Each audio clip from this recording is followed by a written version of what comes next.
জামাই গো জামাই, তুমি খাইবা আমার কামাই, কইরো না কোনো ধানাই পানাই। এই পিন্দিসি মানুষটা আমি গোসল করার সময় দেখি।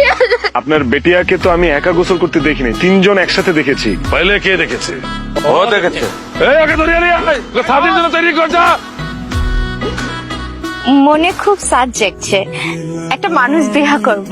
আমি মানুষ না, আমি মাইন্ডসেট জাতি না, আমার বিয়ে করো না। এটা কিসের জুস? কিসের জুস এটা? এটা হচ্ছে বাদুড়ার রক্তের জুস। আর যে খিচুড়ি খাইলাম ওইটা? এটা তো ইঁদুরের মাংসের ভুনা খিচুড়ি। আমার অনেক দিনের ইচ্ছা ছিল আমি মানুষ বিহা করিব।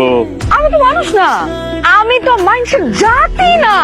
ঘটনা হইলো আমিও তোমাদের মতো কিছু ভাই ব্রাদার বন্ধু বান্ধব নিয়ে জঙ্গলে ঘুরতেছি। টিকটক করতে একটু জঙ্গলের ভিতরে ঢুকছি, ওই যে ভিতরে ঢুকছি বন্ধু, আর বাইরে যেতে পারি নাই, ভিতরে লক হয়ে গেছে। এ জিতবে তাকে আমি মুখ মাঙাই নাম দেবো।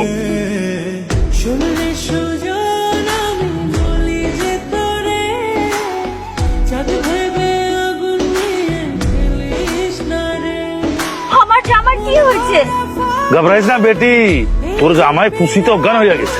তুমি যদি আমারে আর আমার বান্ধবীরে এই কাবিলা থেকে, এই জঙ্গল থেকে বের করে দিতে পারো, তাইলে তোমারে রাজা বানায় দিব কনফার্ম। উপায় একটা আছে।